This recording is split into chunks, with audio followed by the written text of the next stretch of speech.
कौशल्या तो राजमाता बनेंगी और आप बोले आप राजमाता की दासी बनोगी। ऐसी कान में धीरे धीरे समझाया। अब तो महारानी कैकेयी सुन करके बड़ी प्रसन्न हुई, नाराज नहीं हुई। महारानी कैकेयी ने कहा, मंथरा मेरे राम को महाराज कल राजा बनाएंगे? ये तो बड़ी ही प्रसन्नता का विषय है। महाराज से मैं रोज कहती थी राम को राजा कब बनाओगे, कब राम का अभिषेक करोगे, तो महाराज रोज बातें बदल देते थे। लेकिन आज उन्होंने इतना सुंदर निर्णय लिया है, ये समाचार सुनकर के मैं प्रसन्न हूं। तुरंत महारानी कैकेयी ने अपने गले का नौलखा हार निकाला और मंथरा को दे दिया। बोले ऐसा शुभ समाचार तूने सुनाया है। दिव्यमाभरणम तस्मै कुब्जायै प्रददौ शुभाम। वाल्मीकि जी कहते हैं अपने गले के उस दिव्य हार को निकाल करके महारानी कैकेयी ने मंथरा को दे दिया। तेरे मुंह में घी शक्कर, ऐसा सुंदर समाचार तूने सुनाया। लेकिन इतना सुनने के बाद महारानी कैकेयी ने कहा, देख मंथरे, तेरी सब बात मुझे अच्छी लगी, लेकिन एक बात अच्छी नहीं लगी। तू मेरे राम में और मेरे भरत में भेद समझती है। महारानी कैकेयी ने मंथरा को समझाया, रामे वा भरते नाहम विशेषम नोपलक्षये। हे मंथरे, मेरे राम में और मेरे भरत में कोई अंतर नहीं है। मेरा भरत मेरी उतनी सेवा नहीं करता जितना मेरा राम मेरी सेवा करता, और कभी ये अंतर तू समझना मत। महारानी कैकेयी ने मंथरा से कहा, मंथरे और कोई तेरी इच्छा हो तो तू बता। तूने इतना शुभ समाचार सुनाया। वरम परम ते प्रददामि तम वृणु। महारानी कैकेयी ने कहा, इसके अतिरिक्त और कुछ तू मांगना चाहती है तो मांग ले। इतनी प्रसन्न हुई महारानी कैकेयी। तब मंथरा ने देखा, अरे ये मेरे कहने पर भी इनके मन में कोई बदलाव नहीं आया। तब मंथरा ने राम जी की आलोचना शुरू की, राम जी की असूया की। असूया, असूया क्या है? कहते हैं कि गुणेषु दोषाविष्करणम असूया। किसी के अंदर दोष नहीं है, फिर भी हम अपने स्वभाव के कारण उसके अंदर दोष का दर्शन करने लग जाएं और दोष का वर्णन करने लग जाएं, तो इसको असूया कहते हैं। राम जी के अंदर कोई दोष नहीं है, लेकिन फिर भी मंथरा राम जी के अंदर दोष बताने लगी। मंथरा ने कहा, महारानी आप नहीं जानती हो, राम राजा बनते ही तुम्हारे पुत्र भरत को देश से निकाल देंगे। देशांतरम नाययिता, इस देश से निकाल देंगे भरत को, अयोध्या में रहने नहीं देंगे। तुम क्या समझती हो? और देश से निकाल दें यहां तक तो ठीक है, लेकिन महारानी ये राजनीति बड़ी विचित्र होती है। राजनीति में कुछ भी असंभव नहीं होता। मंथरा ने कहा, राम राजा बनने के बाद तुम्हारे पुत्र भरत को देश से निकाल दें यहां तक तो ठीक है, लेकिन मुझे तो लगता है लोकांतर मथापिवा। मंथरा ने कहा, लोकांतर मथापिवा अर्थात तुम्हारे पुत्र भरत को इस लोक से ही विदा कर देंगे, कोई षड्यंत्र करके तुम्हारे पुत्र भरत को मरवा देंगे। और महारानी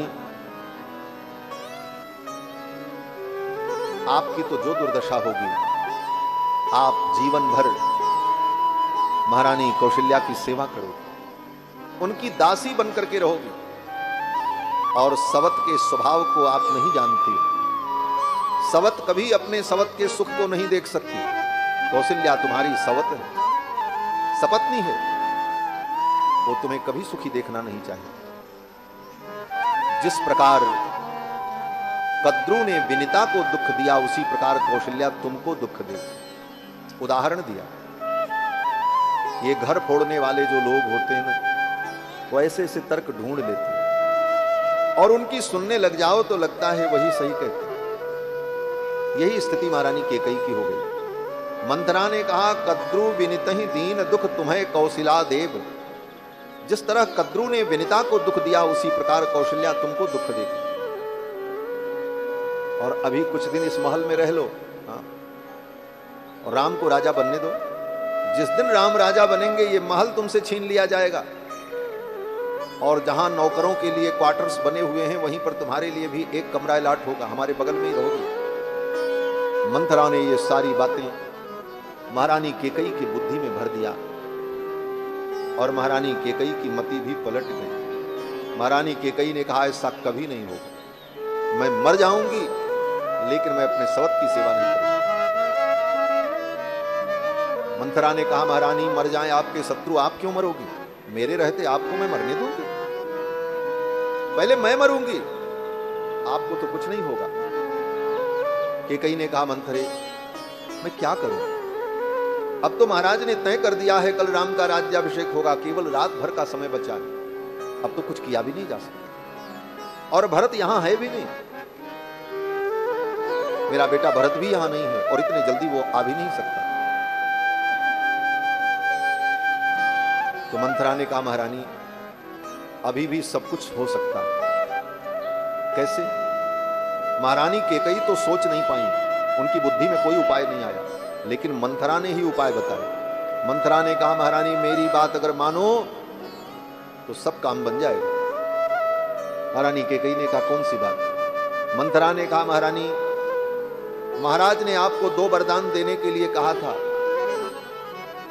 बहुत दिन पहले देवासुर संग्राम में उन्होंने वचन दिया था कि 2 वरदान कभी भी मांग लेना जो मांगना हो। तो महारानी आज वही 2 वरदान काम आएंगे। एक वरदान में आप भरत के लिए अयोध्या का राज्य मांग लो और दूसरे वरदान में 14 वर्ष के लिए राम का वनवास मांग लो। वरदान भूप सन थाती मांगहु आज जुड़ा बहु छाती। दुई वरदान भूप सन थाती मांगहु आज जुड़ा बहु छाती। सुलही राज मही बनवासु तेहु लेहु सब तेहु लासु। सुतहि राज मही बनवासु तेहु लेहु सब तेहु लासु। दुई वरदान। ये मंथरा ने सलाह दी, उन दोनों वरदानों को मांगने का समय आ गया। एक वरदान में सुतहि राज अपने पुत्र के लिए राज्य मांग लो और राम ही बनवासु, और दूसरे वन में राम जी के लिए वनवास मांग लो। एक बार महारानी केकई का हृदय फिर राम प्रेम में भीग गया और महारानी केकई ने कहा मंथरे 2 वरदान की जरूरत नहीं, एक वरदान में ही काम चल जाएगा। भरत के लिए मैं राज्य मांग लूं, राम भी अयोध्या में रहे, क्या दिक्कत?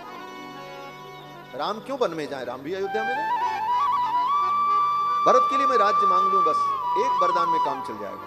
मंथरा ने कहा महारानी ऐसी गलती करना मत, आपका वरदान भी व्यर्थ हो जाएगा और काम भी नहीं बनेगा। बोले क्यों? मंथरा ने कहा अगर राम अयोध्या में रहेंगे तो तुम्हारे भरत का राज्य कभी स्थिर नहीं रहेगा, क्योंकि प्रजा राम से प्रेम करती और 12 वर्ष से भरत अयोध्या में नहीं है। प्रजा का पूर्ण अनुराग राम के प्रति है।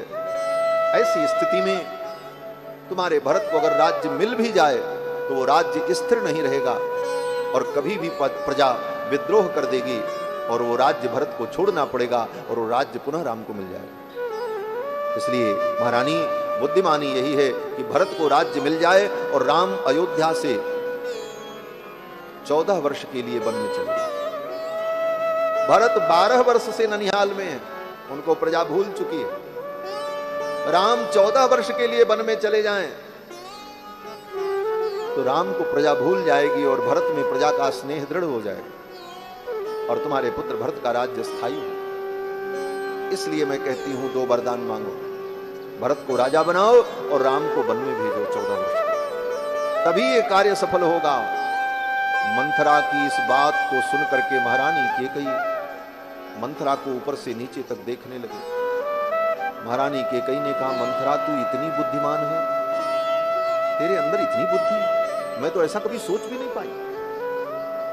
महारानी केकई ने कहा मंथरे आज मुझे पता चला। बोले क्या पता चला? महारानी केकई ने कहा मंथरे ये तेरे पीठ में जो कुबड़ है ना, ये कुबड़ नहीं है, ये तो बुद्धि का खजाना है, इसी में सारी बुद्धि भरी है।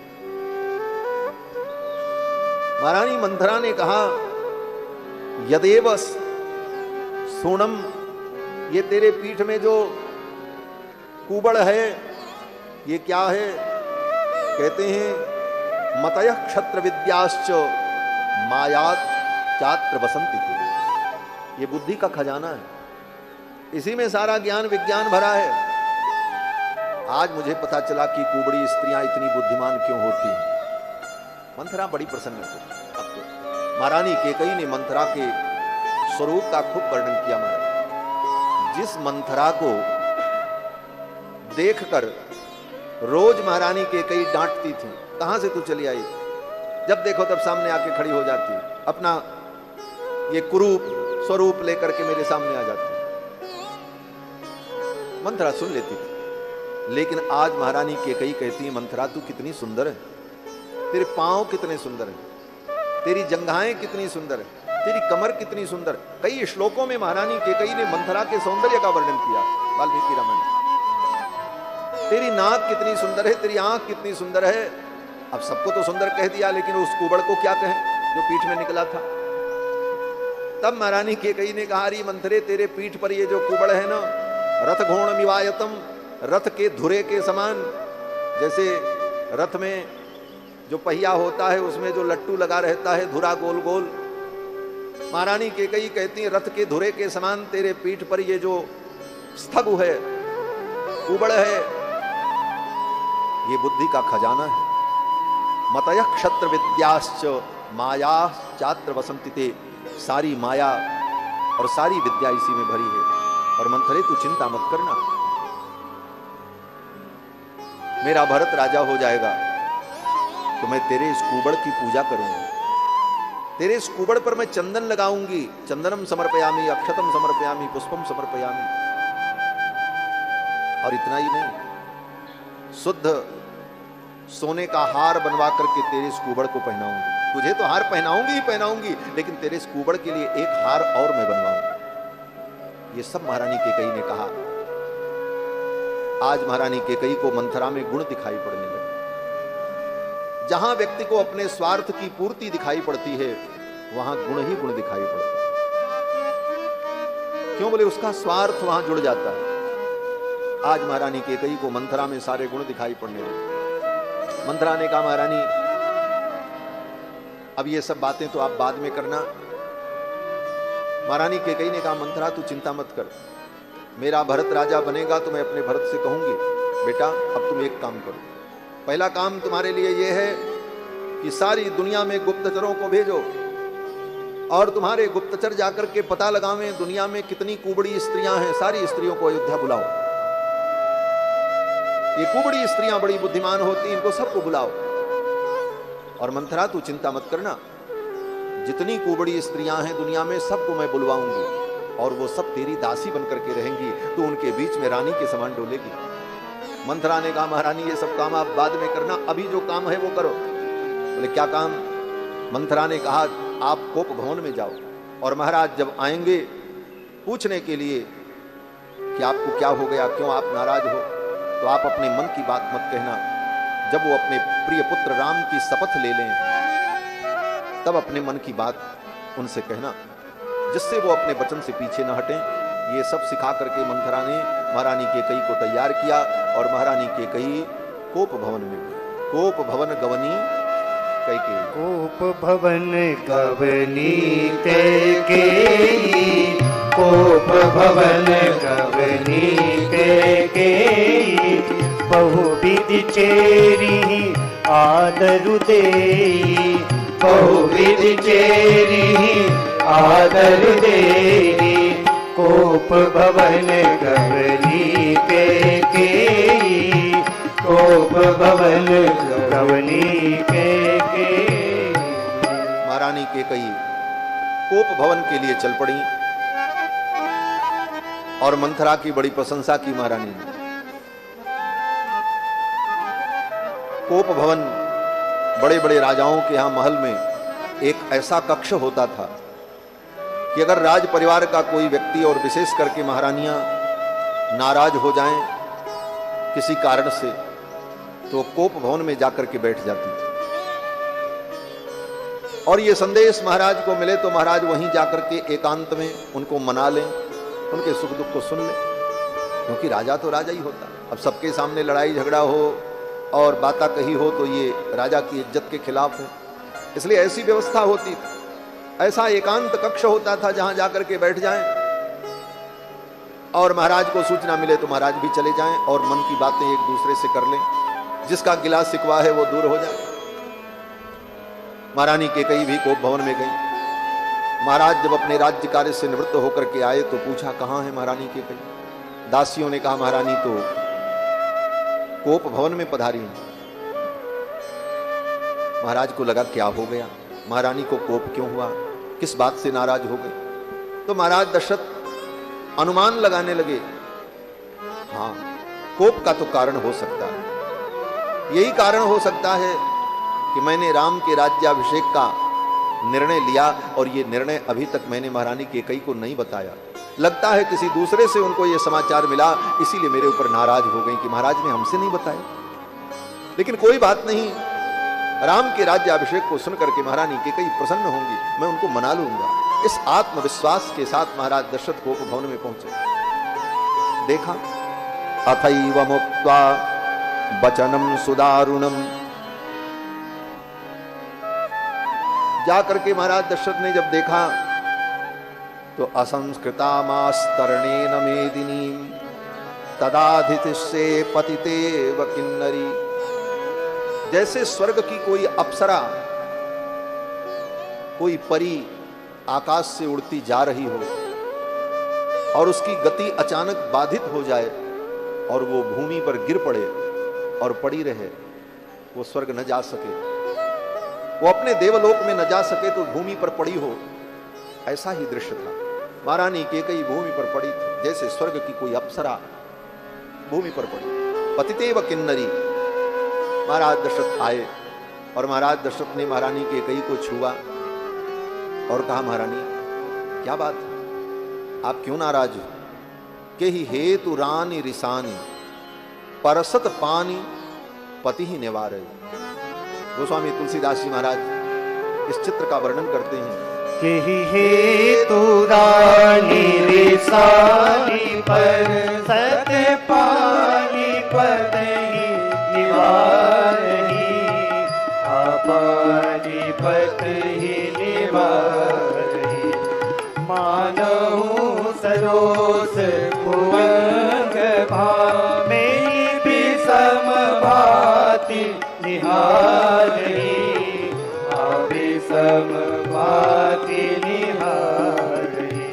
दो पास नारस नारसन परमरम ठावर देखहि, तुलसी पति भवतव्यता बस काम कौतुक देखहि, बस काम कौतुक देखहि। केहि हेतु रानी रिसानी परसत पानी पति निवारहि, पानी पति निवारहि, पानी पति निवारहि। ज्यों दशरथ जी ने छुआ और कहा, महारानी क्यों नाराज हो? के हेतु रानी रिसानी। तो महाराज के हाथ को महारानी कैकेयी ने झटक दिया, मुझे मत छुओ। परसत पानी पति ही निवारहि। महाराज ने सोचा आज इनको इतना क्रोध क्यों? महाराज ने कहा, महारानी किसने आपका अपराध किया, आप बताओ। जिस किसी व्यक्ति ने आपको दुखी किया है मैं उसे दंड दूंगा और आपकी प्रसन्नता के लिए मैं सब कुछ करने को तैयार हूं। आपकी प्रसन्नता के लिए कोई व्यक्ति अबद्ध भी है तो मैं उसका वध कर दूंगा। भले वो मृत्युदंड का अधिकारी नहीं है लेकिन आपकी प्रसन्नता के लिए मैं उसे फांसी पर चढ़ा दूंगा। आप बताओ तो। अबध्यो बध्यताम कोबा, कोवा बद्ध विमुच्यताम। महाराज दशरथ ने कहा कि आपकी प्रसन्नता के लिए आप कहो तो जिसको फांसी की सजा सुनाई जा चुकी है उसको मैं जीवन दान दे दूं, उसे मुक्त कर दूं। अबध्यो बध्यताम कोवा कोवा बद्ध विमुच्यताम। आपकी प्रसन्नता के लिए आप कहो तो किसी राजा का राज्य छीन लूं, उसे भिखारी बना दूं, क्योंकि सारी पृथ्वी तो दशरथ जी महाराज की थी। चक्रवर्ती सम्राट थे, बाकी सारे राजा उन्हीं के अधीन थे। महाराज दशरथ ने कहा महारानी आपकी प्रसन्नता के लिए किसी राजा का राज्य भी मैं पुनः छीन लूं और किसी दूसरे को दे दूं, उस राजा को भिखारी बना दूं। आप कहो तो किसी सड़क चलते हुए भिखारी को राजा बना दूं।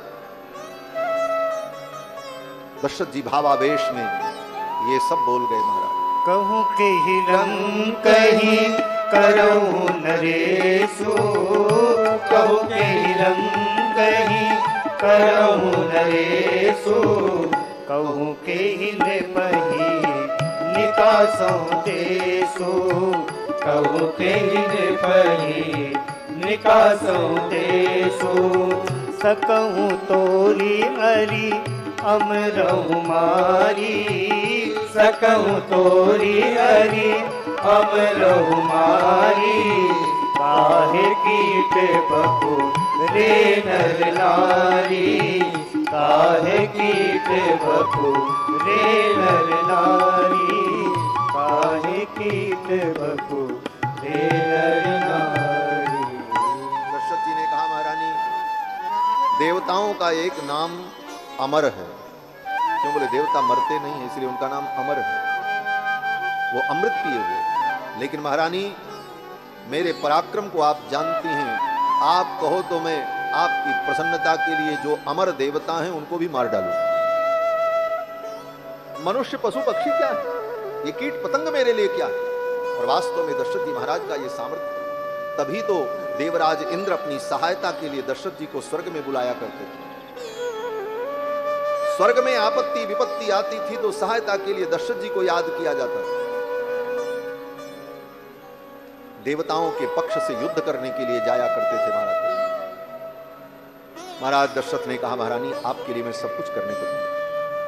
भावावेश में दशरथ जी सब बोल गए।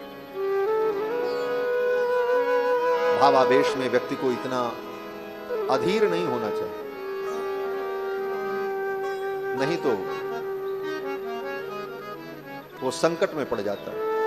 इतना व्यक्ति अधीर हो जाए भावावेश में तो वो संकट में पड़ जाता है।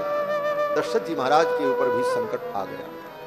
महारानी कैकेयी ने कहा मेरे लिए आप देवताओं को मार दोगे, राजा को रंक बना दो, रंक को राजा बना दो। ये तो एक कहने की बात है। आज तक आपने क्या किया मेरे लिए, क्या दिया आपने मुझे? ये प्रश्न बड़ा विचित्र है।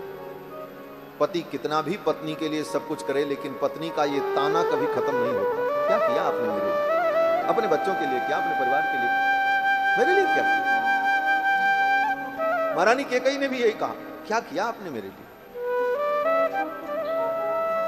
कल तक की कथा तो बड़ी रसिक थी, लेकिन अब कथा तो बड़ी गंभीर है। महारानी कैकेयी ने कहा क्या किया आपने मेरे लिए, क्या देंगे आप मुझे? 2 वरदान देने के लिए कहा था, वो तो आज तक मुझे मिला नहीं, मैं और आपसे क्या मांगू? महारानी कैकेयी ने यही कहा कि 2 वरदान देने के लिए आपने कहा था, वो आज तक तो मिला नहीं, मैं और आपसे क्या आशा करूं? महाराज दशरथ ने कहा महारानी इसमें मेरी गलती नहीं है, आपने कभी मांगा नहीं और मेरा स्वभाव भोला स्वभाव में भूल गया। थाती राखी ना मांगे हुकाऊ, थाती राखी ना मांगे हुकाऊ, बिसर गयो मोहि भोर स्वभाऊ, बिसर गयो मोहि भोर स्वभाऊ।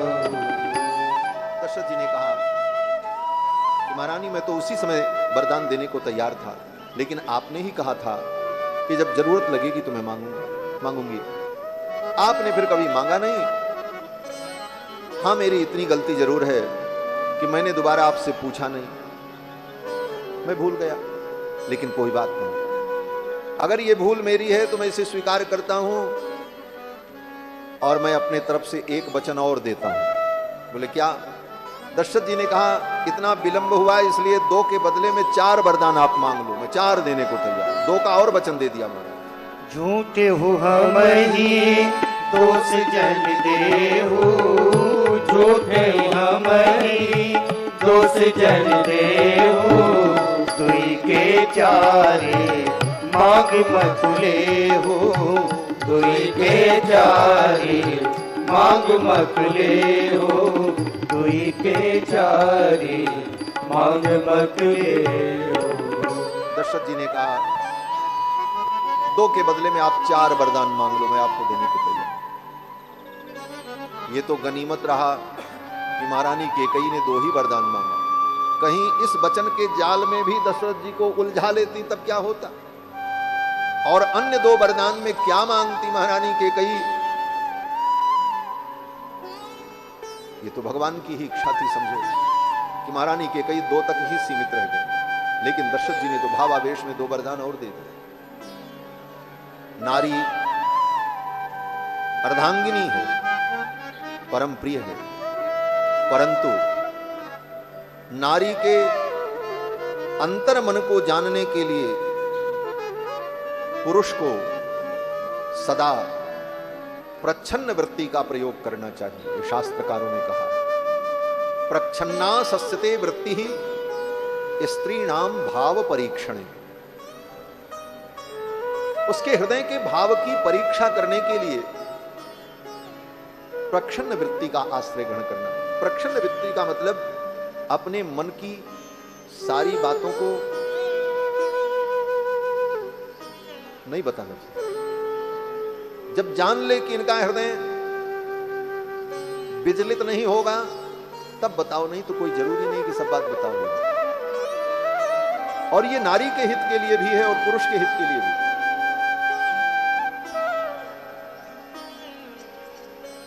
और नारी की जिद कभी कभी पुरुषों के लिए बड़ी भयानक बन जाती है। महारानी कैकेयी के अंदर ये जो गुण आया इनकी मां से आया, इसीलिए विवाह करते समय कुल की भी परीक्षा की जाती है। महारानी कैकेयी की जो मां थी, इनके जो पिताजी थे, महारानी कैकेयी के पिताजी को एक महर्षि ने वरदान दिया। क्या वरदान? बोले किसी भी जीव जंतु की भाषा को समझने का सामर्थ्य उनके अंदर था, महारानी कैकेयी के पिता के अंदर। चींटी भी अगर आपस में बात करती हो तो महाराज कैकेयी नरेश जो महारानी कैकेयी के पिता थे वो समझ जाते थे ये चींटी उस चींटी से क्या कर रही है। प्राणी मात्र की भाषा को, संकेत को समझने का सामर्थ्य ऋषि के वरदान से उनको प्राप्त था। लेकिन ऋषि ने कहा था कि ये रहस्य किसी को बताना मत, जिस दिन तुम बताओगे उसी दिन तुम्हारा प्राणांत हो जाएगा।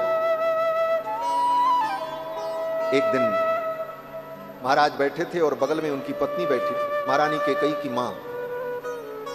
और उसी समय कुछ चींटियां, कुछ कीड़े चल रहे थे। उन कीटों की वार्ता को सुन करके महाराज को हंसी आ गई। वो तो सब समझ जाते थे। जब उनको हंसी आ गई तो महारानी कैकेयी की जो मां थी वो बगल में बैठी थी, वहां और कोई था नहीं। तो महारानी कैकेयी को लगा, वो महारानी कैकेयी की जो मां थी उनको लगा, उन्होंने अपने पति से कहा महाराज आप हमारी बात पर क्यों हंस रहे हैं? बोले महारानी मैंने आपकी बात पर हंसी नहीं की, ऐसे ही मुझे हंसी आ गई। बोले नहीं आप बताओ, आपके मन में कुछ और है, आप क्यों हंसे? बोले महारानी मत पूछो मुझे क्यों हंसी आई, किस कारण से मैं हंसा हूं, अगर ये मैं बताऊंगा तो अनर्थ हो जाएगा। महारानी कैकेयी की मां ने कहा नहीं आप बताओ। हट कर लिया। महाराज ने कहा कि अगर मैं बताऊंगा तो मेरी मृत्यु हो जाएगी। महारानी कैकेयी की मां ने कहा आप मुझे बताओ नहीं तो मेरी मृत्यु हो जाएगी, मैं मर जाऊंगा। ऐसा हट गया। और महाराज ने देखा कि अब मैं क्या करूं। बोले ठीक है मैं अपनी हंसी का कारण आपको बताऊंगा, लेकिन एक बार मैं अपने गुरुदेव से जाकर के विचार करूं। और उन महर्षि के पास गए महाराज, और महाराज ने कहा अब मैं क्या करूं, आपने ऐसा वरदान दिया था, पशु पक्षियों की भी भाषा समझने की योग्यता दी, लेकिन किसी को बता दूं तो मेरी मृत्यु हो जाएगी, और मेरी पत्नी ने इस प्रकार हठ किया है, अब मैं क्या करूं। अगर बताता हूं तो मेरी मृत्यु हो जाएगी, और नहीं बताता हूं तो वो मरने को तैयार है, अनर्थ हो जाए।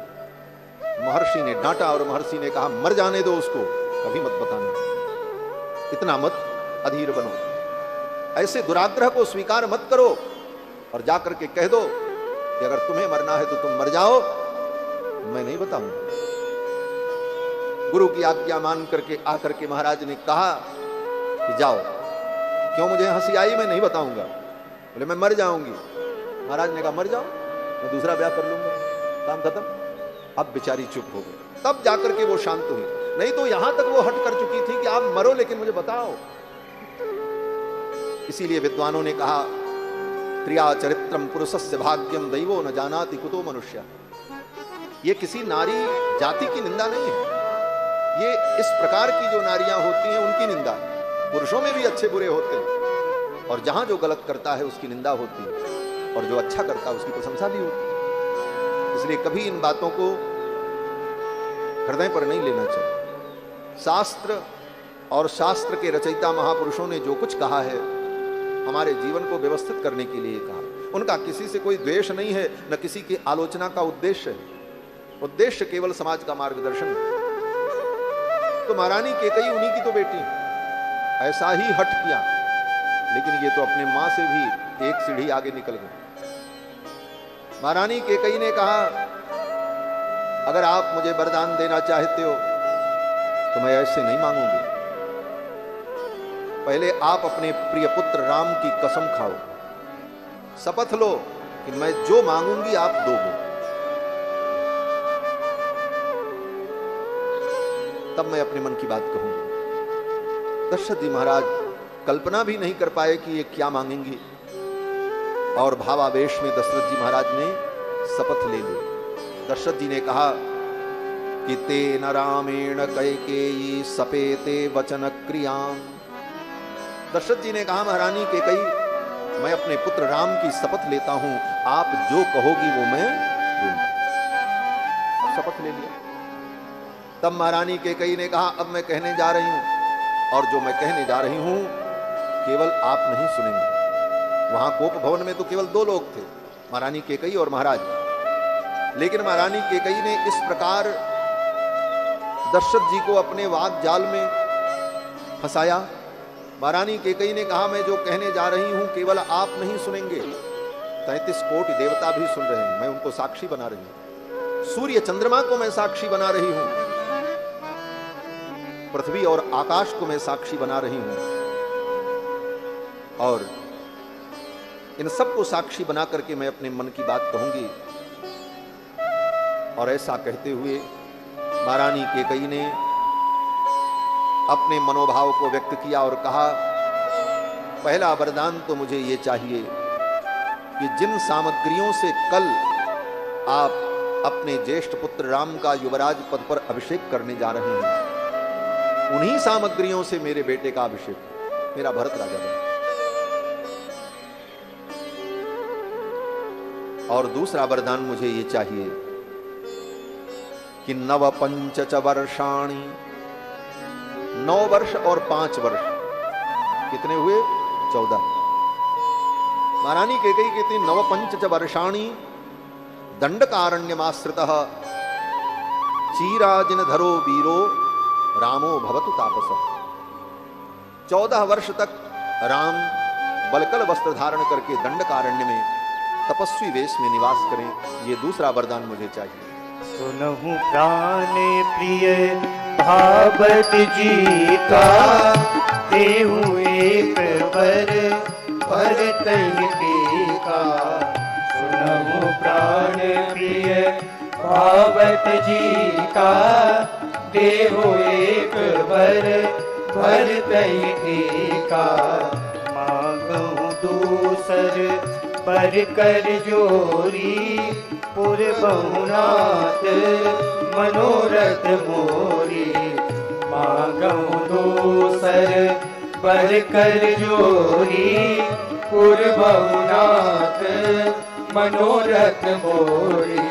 तापस बेस विशेष उदासी, 14 वर्ष राम बनवासी। तापस भेष विशेष उदासी, 14 बरिस राम बनवासी। सुनहु प्राण प्रिय पावत जी का, देहु एक बर भरतई का। सुनहु प्राण प्रिय। महारानी कैकेयी ने कहा, एक वरदान में मेरे पुत्र भरत के लिए अयोध्या का राज्य और दूसरे वरदान में राम के लिए 14 वर्ष का वनवास। महाराज दशरथ कांप गए। महाराज दशरथ ने कल्पना भी नहीं की थी कि ऐसा कुछ होगा। महाराज दशरथ ने कहा, महारानी आपके इस वरदान को देने में मेरा धर्म चला जाएगा। मैंने हजारों लोगों के बीच में, सभा के मध्य में अपनी प्रजा को वचन दिया है, कल मैं राम को राजा बनाऊंगा। मेरे उस वचन का क्या होगा? गुरुदेव को वचन दिया है, मंत्रियों को वचन दिया है, उस वचन का क्या होगा? और अगर उस वचन का पालन करता हूं तो तुम्हारे इस वचन का क्या होगा? महारानी मुझे धर्म संकट में मत डालो, अपने इस वचन को वापस ले लो और कुछ मांग लो इसके बदले में, लेकिन अपने इस वचन को वापस ले लो। इस वचन की पूर्ति करने में सब कुछ नष्ट हो जाएगा, मेरा जीवन नहीं रहेगा।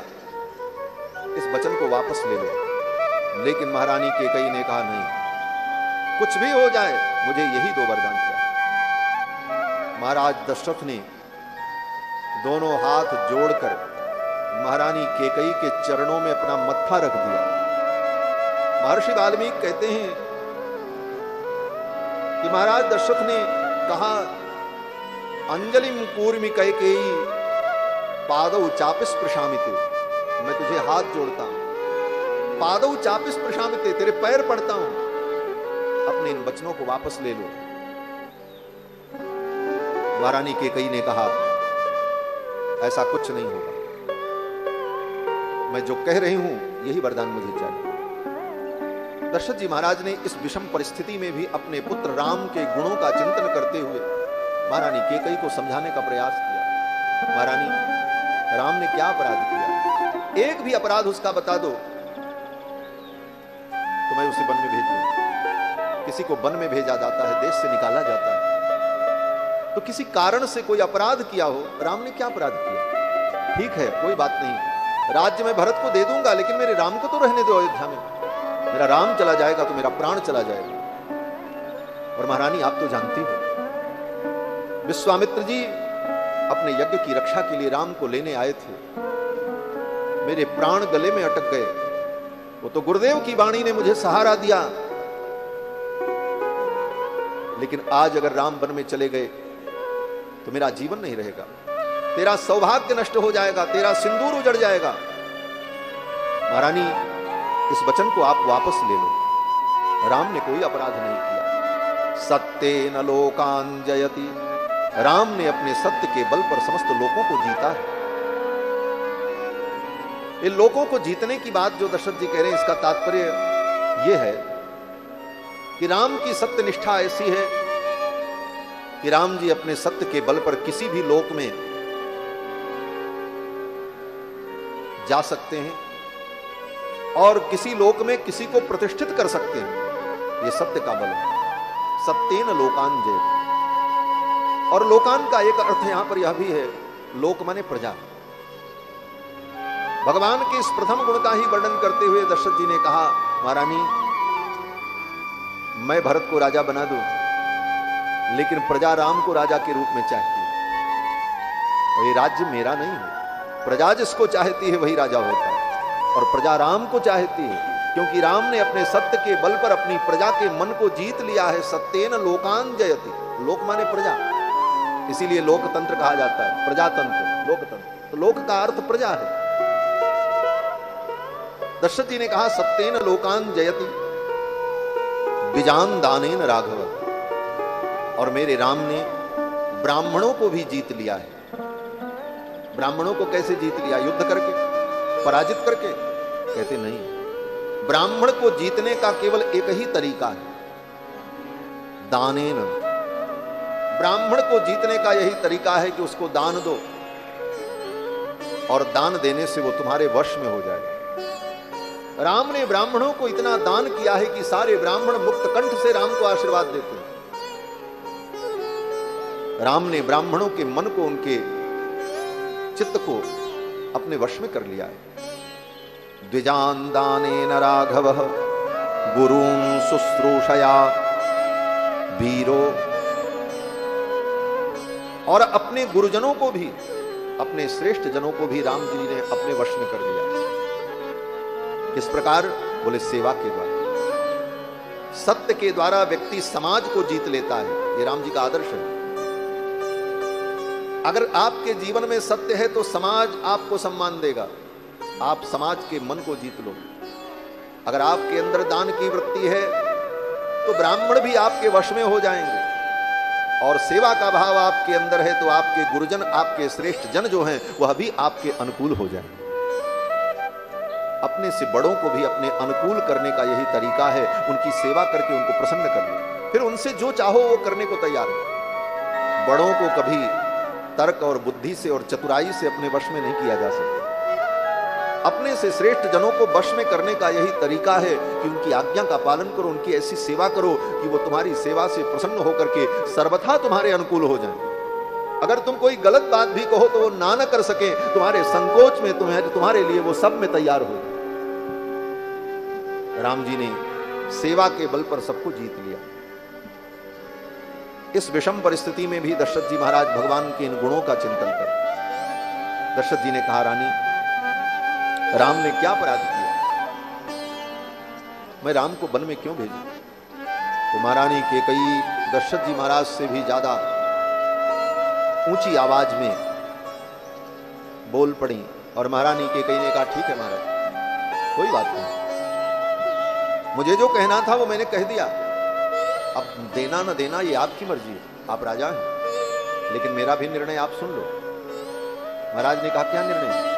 महारानी कैकेयी ने कहा, मेरा निर्णय यही है कि अगर आपने मेरे वरदान को पूर्ण नहीं किया तो आपके सामने ही विष पी करके मैं अपने प्राणों का त्याग कर दूं। बगल में एक कटोरे में विष रखा था, और विष था कि पानी था कि कोई औषधि थी, ये तो भगवान जाने।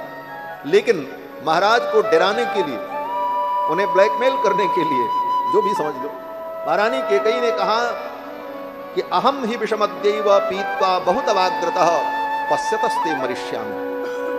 आपके सामने ही इस विष को पी करके मैं मरूंगी। यह भी बड़ा विचित्र तरीका है। अपनी बात को मनवाने का दो तरीका बड़ा विचित्र है इस दुनिया में। एक तरीका तो यह है कि मेरी बात मान लो, नहीं तो मैं तुम्हें मार दूंगा, और दूसरा तरीका, बोले मेरी बात मान लो नहीं तो मैं मर जाऊंगा। ये दो तरीका बड़ा खतरनाक है, या तो तुम्हें मार दूंगा या तो मैं मर जाऊंगा। महारानी कैकेयी ने कहा, अभी मैं विष पी करके अपने प्राणों का त्याग कर दूंगी, और पश्यतस्ते मरिष्यामि, आपके देखते देखते मैं मरूंगी।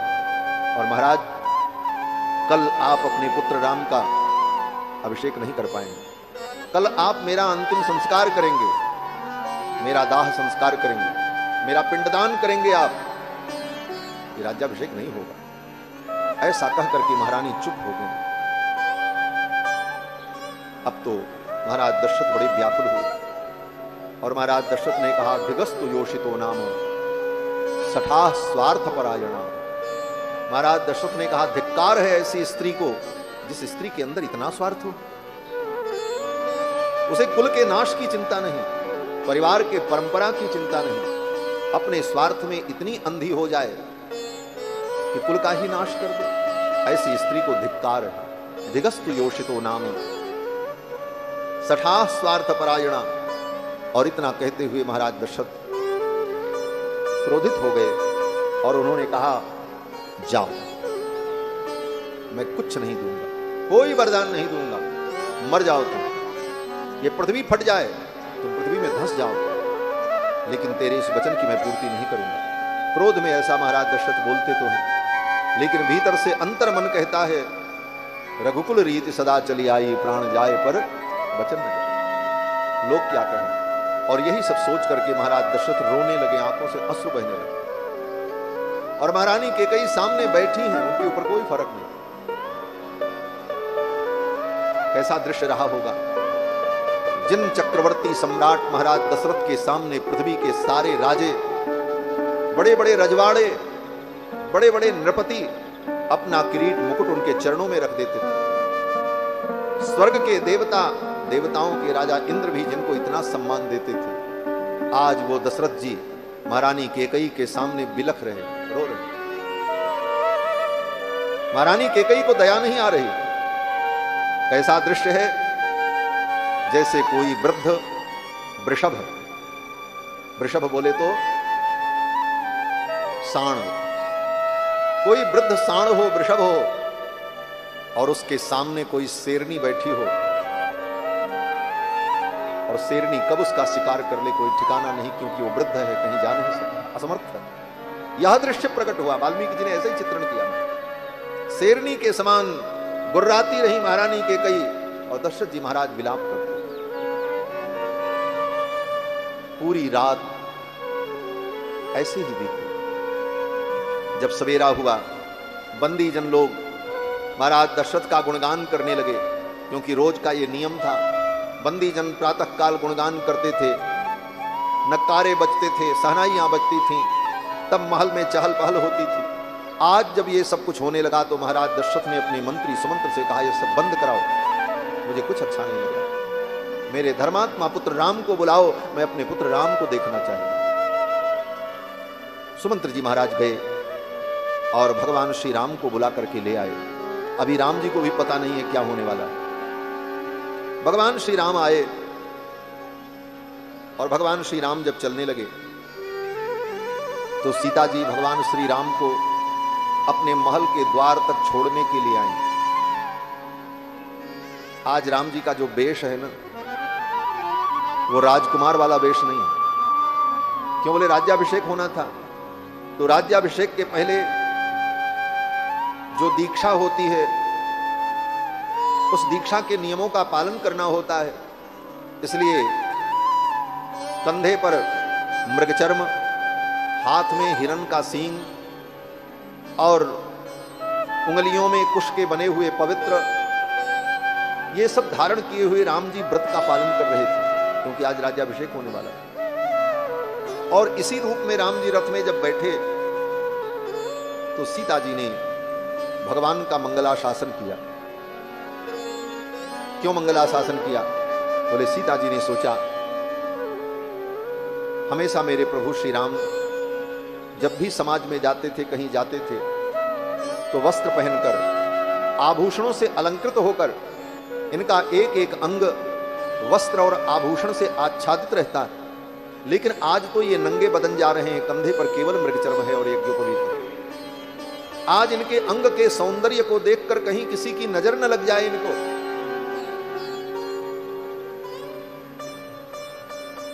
क्योंकि आज इन्होंने आभूषण और वस्त्र से अपने अंग को आच्छादित नहीं किया है, तो मेरे प्रभु श्री राम को किसी की नजर न लगे, इसलिए जानकी जी ने भगवान का मंगलाशासन किया।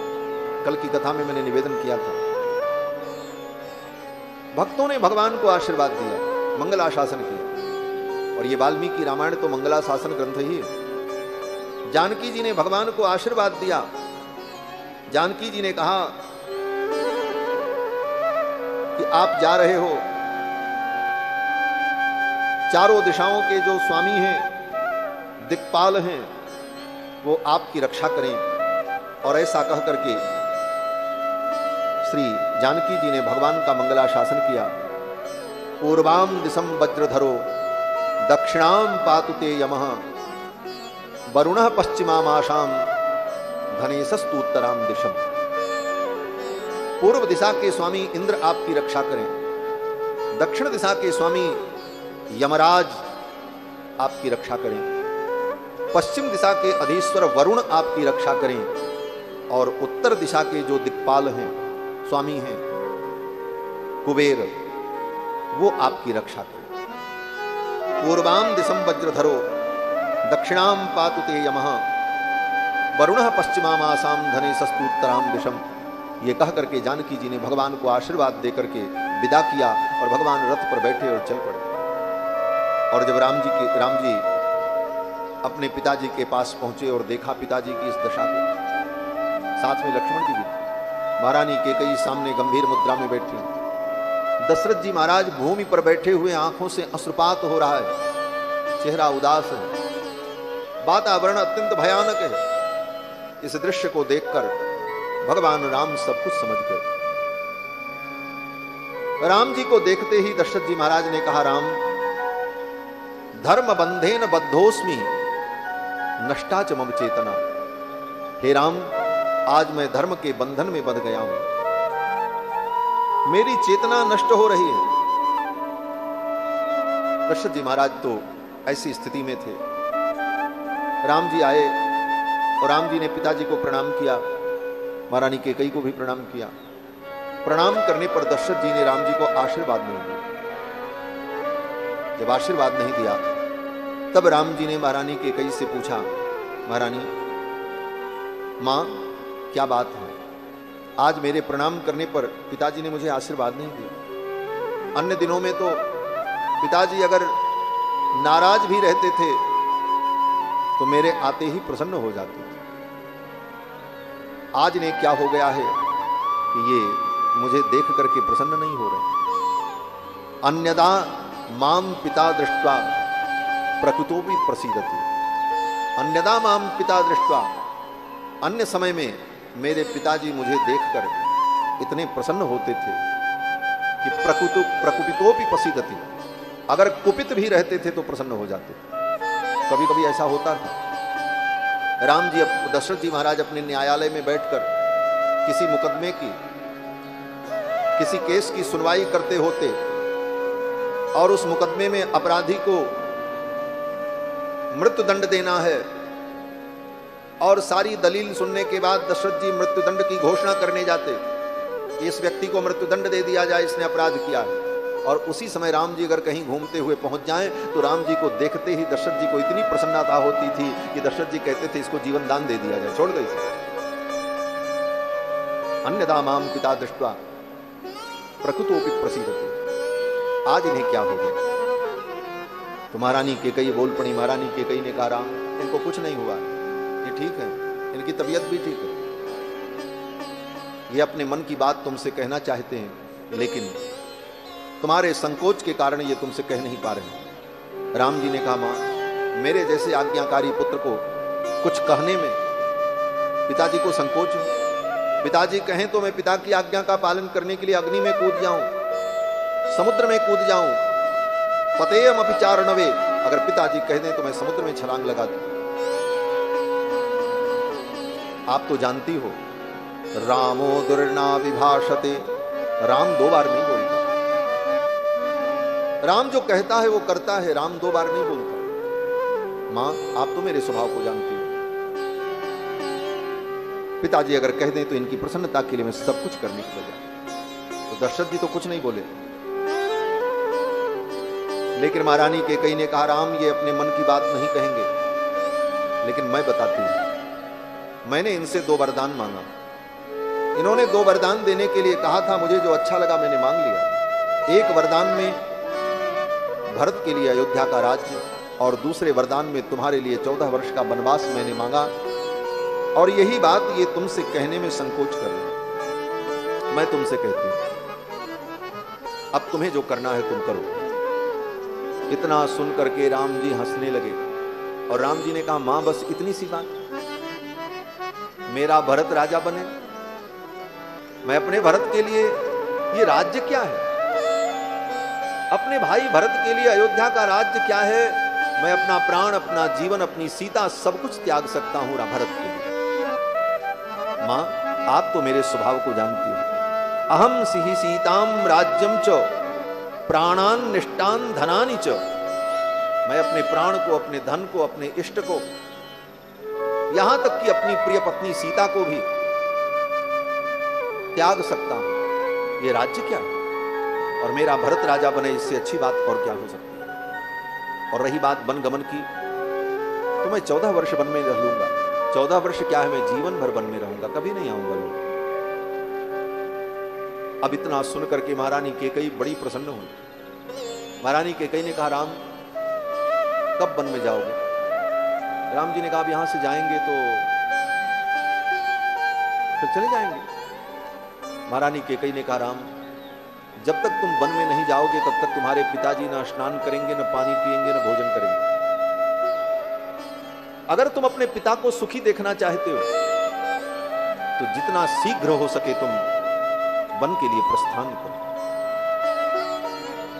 यावत तम न राम यातः पुरात, इस पुर से, इस नगर से जब तक तुम चले नहीं जाओगे, पिता तावत न ते राम स्नास्यति भोक्षते पिवा, जब तक तुम वन में नहीं चले जाओगे तब तक तुम्हारे पिता न भोजन करेंगे न स्नान करेंगे। अगर तुम इनको सुखी देखना चाहते हो तो जितना शीघ्र हो यहां से चले जाओ। इतना सुनते ही राम जी अपने पिताजी के उस महल से इतनी तेज दौड़ते हुए बाहर निकले। बचपन में राम जी को लोगों ने दौड़ते हुए देखा था, लेकिन आज 24 वर्ष की अवस्था में एक बच्चे के समान इतनी तेज दौड़ते हुए राम जी उस महल से बाहर निकले। महर्षि वाल्मीकि कहते हैं जैसे किसी घोड़े को एक चाबुक मार दिया जाए तो घोड़ा तीव्र गति से भागता है, उसी प्रकार कैकेयी के वचनों को सुनकर के राम जी भगे वहां। कितना जल्दी मैं वन में चला जाऊं, मेरे पिताजी सुखी हो जाए। यह पितृभक्ति राम जी की आदर्श है। राम जी चल पड़े, पीछे पीछे लक्ष्मण जी भी चले। लक्ष्मण जी तो हर जगह साथ में ही रहते, सब लक्ष्मण जी देख रहे हैं, लेकिन परिस्थितियों का अनुभव कर रहे हैं लक्ष्मण जी होने वाला क्या है। राजनीति के इस विभिन्न प्रकार के रूप को लक्ष्मण जी अनुभव कर रहे हैं। वहां से लक्ष्मण जी भी पीछे पीछे दौड़ पड़े, आए और आकर के भगवान श्री राम ने अपनी मां कौशल्या से कहा, मां अब मैं राजा नहीं बनूंगा, अब तो मुझे वन में जाना है। मां तो थाली लेकर के दौड़ी भोजन कराने के लिए, बेटा कुछ भोजन कर लो। बड़ी सुंदर चौपाई वहां पर मानस में गोस्वामी जी ने कहा, तात जाऊं बलि बेग नहाओ। मां कौशल्या ने कहा, राम जल्दी से स्नान कर लो, कुछ जीम लो। तात जाऊं बलि बेग नहाओ, जुट जाऊं बलि बेग नहाओ, जो मन भाव मधुर कछु खाओ, जो मन भाव मधुर कछु खाओ, जो मन भाव मधुर कछु खाओ। मैया ने कहा, राम स्नान कर लो, कुछ खा लो, तब पिताजी के पास प्रणाम करने जाओ। राम जी ने मैया से कहा, मां अब मुझे कुछ नहीं खाना है, अब तो मुझे वन में जाना है, इस राजसी वेश का भी त्याग कर देना है। मां कौशल्या ने कहा, क्या हुआ? राम जी ने जब सारा वृत्तांत बताया तो सब सुन करके महारानी कौशल्या बेहोश हो गई, भूमि पर। भगवान श्री राम ने मां कौशल्या को संभाला, अपने कर कमल को मां कौशल्या के मस्तक पर फेरा। भगवान के शीतल कर कमल के स्पर्श से महारानी कौशल्या को चेतना आई। इस दृश्य को देखकर लक्ष्मण जी को क्रोध आ गए। अभी तक तो लक्ष्मण जी सहन कर रहे। लक्ष्मण जी ने कहा, भैया बहुत हुआ, अब मुझसे नहीं देखा जा रहा, और अब मैं सभी को चुनौती देता हूं। लक्ष्मण जी ने कहा, अब आपका राज्याभिषेक दुनिया की कोई ताकत रोक नहीं सकती। न महारानी कैकेयी का वरदान रोक पाएगा, न महाराज का संकल्प रोक पाएगा। और जो आपके राज्याभिषेक में बाधक बनने आएगा, मैं उसे मार डालूंगा। यहां तक कि पिताजी भी अगर आ गए तो हनिष्ये पितरम वृद्धम कैकेय्या आसक्त मानसम, कैकेयी में आसक्त ऐसे बूढ़े बाप को मैं मार डालूंगा। मैं देखता हूं कौन आपका राज्याभिषेक रोकता है। खून की नदियां बह जाएंगी अयोध्या में, लेकिन आपका राज्याभिषेक टल नहीं सकता। पिताजी भी आपके विरोध में आएंगे, मैं उनका भी वध कर दूंगा, उन्हें भी मार दूंगा। बहुत से लोग कहते हैं लक्ष्मण जी इतने अशिष्ट हो गए, अपने पिता के विषय में ऐसा बोल रहे हैं, ये तो मर्यादा नहीं है। लेकिन बंधुओं, लक्ष्मण जी भगवान के परम भक्त, और ये लक्ष्मण जी की शोभा है। भगवान से बढ़कर के लक्ष्मण जी के लिए कोई नहीं। और जो भगवान के विरुद्ध हो वो कोई भी हो उसे त्यागा जा सकता है। तजिए ताहि कोटि बैरी सम यद्यपि परम स्नेही जाके प्रिय न राम वैदे। जिसको भगवान प्रिय न हो उसे त्याग देना चाहिए। जो भगवान का विरोधी हो उसे त्याग देने में कोई आपत्ति नहीं। लक्ष्मण जी ने कहा मैं बूढ़े पिता को मार डालूंगा। लक्ष्मण जी ने तो यहां तक कहा पिताजी बूढ़े हो गए, ये सठिया गए हैं। हाँ, सठिया गए का मतलब 60 वर्ष से ऊपर हो जाता है तो व्यक्ति सठिया जाता है। लोग कहते हैं आजकल सठिया गए। लक्ष्मण जी ने यही कहा वृद्ध भावेन गर्हितम, बूढ़े होने के कारण इनकी बुद्धि खराब हो गई। महारानी कैकेयी के अनुचित वचन को उन्होंने स्वीकार क्यों किया? और स्वीकार किया है तो वो जाने राज्याभिषेक तो आपका होगा, अगर वो विरोध करेंगे तो मैं उनको भी मार दूंगा। भरत भी आएंगे तो भरत का भी मैं वध कर दूंगा। लक्ष्मण जी ने सब कुछ कहा। भगवान श्री राम ने लक्ष्मण जी को तुरंत डांटा। राम जी ने कहा लक्ष्मण मैं जानता हूं तुम सब कुछ कर सकते हो, तुम कृतांत हो, कृतांत भक्षक हो। लक्ष्मण जी के लिए यही तो राम जी ने संबोधन किया है वहां युद्ध के प्रसंग में।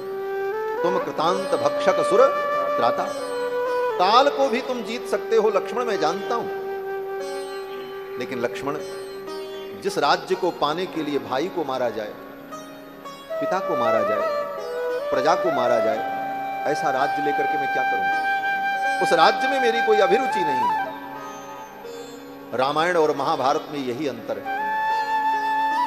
रामायण भी एक भारत का प्राचीन इतिहास है और महाभारत भी भारत का एक प्राचीन इतिहास है। दोनों इतिहास में मूलभूत अंतर क्या है? बोले दोनों में राज्य की लड़ाई हुई है, लेकिन एक तरफ राज्य के लिए भाई ने भाई को मारा है। कहां? बोले महाभारत में।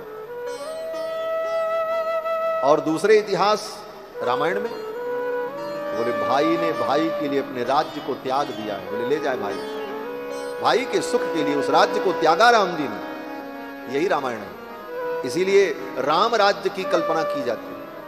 महाभारत बहुत ज्ञान का ग्रंथ है, परंतु महाभारत में जो हुआ वो आदर्श नहीं है, वो सिद्धांत नहीं है।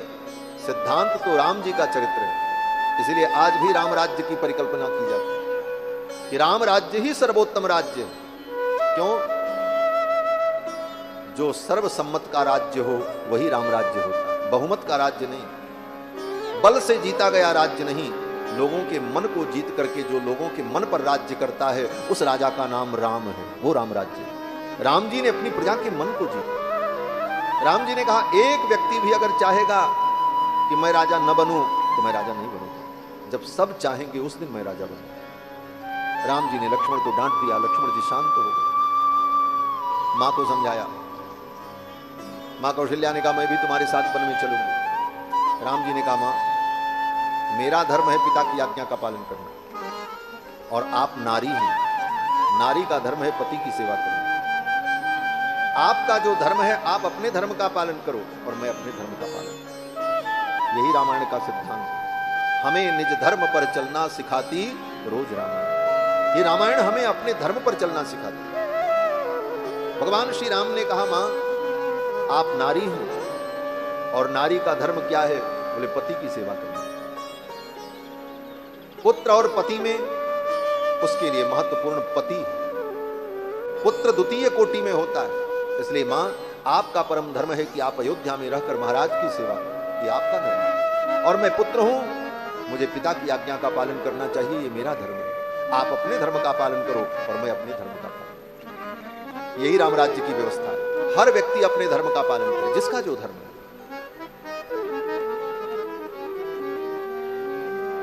धर्म निरपेक्ष राज्य भी अच्छा नहीं है, धर्म सापेक्ष राज्य भी अच्छा नहीं है।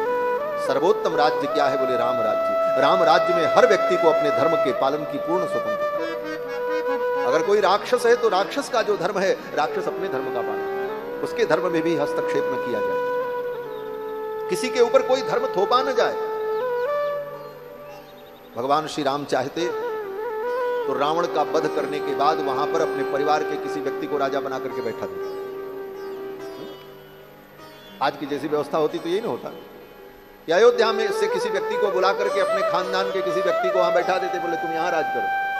लेकिन राम जी ने ऐसा नहीं किया। राम जी ने कहा ये राक्षसों की नगरी है, रावण ने बदमाशी की, उसको दंड मिल गया, अब यहाँ का राजा कोई राक्षस ही होना चाहिए, जिससे राक्षस लोग अपने धर्म का पालन करते हुए अपने स्वभाव में जीवित रहे। और विभीषण को, राक्षस राज विभीषण को ही लंका का राजा, बाली को भी मारा तो वहां किसी अपने आदमी को नहीं बैठाया, सुग्रीव को ही बैठाया। ये वानर है, इनका जो धर्म है ये अपने धर्म का पालन, सब अपने अपने धर्म का पालन करें और अपने अपने धर्म के पालन से लोग सुख प्राप्त करें, यही राम राज्य की व्यवस्था है। भगवान श्री राम ने मां कौशल्या से कहा आप अपने धर्म का पालन करो, मैं अपने धर्म का पालन करूं। राम जी के इस वचन को सुनकर के मां कौशल्या बड़ी प्रसन्न हुई और मां कौशल्या समझ गई। उन्होंने कहा राम तुम ठीक कहते हो, जिस धर्म का तुम श्रद्धा पूर्वक पालन कर रहे हो वो धर्म ही तुम्हारी रक्षा करे। यम पालयसि धर्मस्त्वम प्रीत्या च नियमेन च सवै राघव शार्दूल धर्मस्त्वाम अभिरक्षते। जिस धर्म का तुम प्रीति पूर्वक श्रद्धा पूर्वक पालन कर रहे हो, पुत्र धर्म का, वो धर्म ही तुम्हारी रक्षा करे। जाओ मैं तुम्हें आशीर्वाद देता हूं। मां कौशल्या ने प्रसन्नता पूर्वक आशीर्वाद देकर के विदा किया। राम जी आए और आकर के सीता जी को बताया। अभी सीता जी को पता नहीं था। सीता जी ने जब सुना तो सीता जी ने कहा मैं भी आपके साथ चलूंगा। राम जी ने कहा आप अयोध्या में रहकर सास ससुर की सेवा करो। तो जानकी जी ने कहा प्रभु मां कौशल्या के लिए अगर नारी धर्म है तो मेरे लिए भी तो नारी धर्म है, मैं आपकी पत्नी हूं, आपकी सेवा छोड़ करके मैं कहीं नहीं जाऊंगी, मैं तो आपके चरणों में रहूंगी। अगर नारी का ये धर्म नहीं है तो आप मुझे बताओ। भगवान चुप हो। भगवान ने कहा ठीक है सीते तुम भी चलो। सीता को अनुमति मिल गई। लक्ष्मण जी सब कुछ देख रहे थे। लक्ष्मण जी ने सोचा जब ये जाने को तैयार है, जानकी जी भी जा रही हैं, तो अयोध्या में मेरा कोई प्रयोजन नहीं। लक्ष्मण जी ने भगवान को साष्टांग प्रणाम किया और दोनों चरण पकड़ लिए। दोनों चरण को लक्ष्मण जी ने पकड़ लिया और लक्ष्मण जी ने कहा प्रभु मैं भी आपके साथ चलूंगा, अयोध्या में मेरा भी कोई प्रयोजन नहीं है। लक्ष्मण जी ने भगवान के दोनों चरणों को कस करके पकड़ लिया और कहा आप भी मुझे अपने साथ ले चलो, मैं अयोध्या में नहीं रहूंगा, आपके बिना मैं अयोध्या में नहीं रह सकता। लक्ष्मण जी महाराज ने भगवान का जब चरण पकड़ लिया, सभ्रातुश्चरणौ गाढ़म निपीड्य रघुनंदनम। लक्ष्मण जी के इस समर्पण को देखकर, ये लक्ष्मण जी की शरणागति है, इसी को लक्ष्मण जी की शरणागति स्वीकार किया है हमारे आचार्यों ने। इस एक श्लोक की व्याख्या बड़ी अद्भुत है। शरणागति के जितने भाव हैं वो सब इस श्लोक में आते हैं। लक्ष्मण जी ने भगवान के चरण को पकड़ लिया और कहा मुझे भी आप अपने साथ ले चलो, मैं आपके चरणों को छोड़ करके कहीं नहीं जाऊंगा। भगवान श्री राम ने लक्ष्मण को आज्ञा दे दी चलो। लक्ष्मण जी भी तैयार हो गए। भगवान ने कहा लक्ष्मण जो आवश्यक वस्तुएं हैं उनका दान कर दो, जितनी तुम्हारे उपयोग की वस्तुएं हैं उन सब का दान कर दो, मैं भी दान कर दूं, तब यहां से चलो। फिर भगवान श्री राम ने अपनी सारी वस्तुओं का दान कर दिया। हीरे के हार, पलंग, सिंहासन, जो कुछ राम जी के उपयोग की वस्तुएं थी सब ब्राह्मणों को बुला करके राम जी ने दान कर दिया। लक्ष्मण जी ने भी अपने उपयोग की सारी वस्तुओं का दान कर दिया। सीता जी ने भी अपनी उपयोग की सारी वस्तुओं का दान कर दिया। जो हाथी था 1000 स्वर्ण मुद्रा के साथ, 10,000 स्वर्ण मुद्रा के साथ राम जी ने अपने गजराज को, शत्रुंजय नाम के हाथी को, अपने गुरुपुत्र को दान कर दिया। और ये सब दान का कार्यक्रम चल रहा था, तब तक एक दुबले पतले ब्राह्मण आ गए महाराज, फटा पुराना कपड़ा पहने। ये राम कथा के सुदामा है महाराज। वाल्मीकि रामायण में इस चरित्र को पढ़ लेना, ये राम कथा के सुदामा है समझ।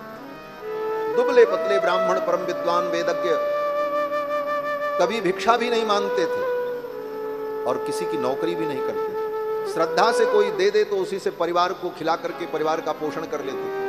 और जिस दिन कुछ नहीं मिलता था, कोई नहीं देता था, मांगने तो जाते भी नहीं थे। जिस दिन नहीं मिलता था तो फावड़ा लेकर के, कुदाल लेकर के जंगल में भटकते थे, कहीं से कंदमूल और पेड़ की मीठी जड़ ढूंढ करके ले आते और वही अपने बच्चों को खिलाकर और स्वयं खा करके वेद शास्त्र का अध्ययन करते थे और अपने धर्म का पालन करते थे। इनका नाम गार्ग्य था, त्रिजटो गार्ग्य।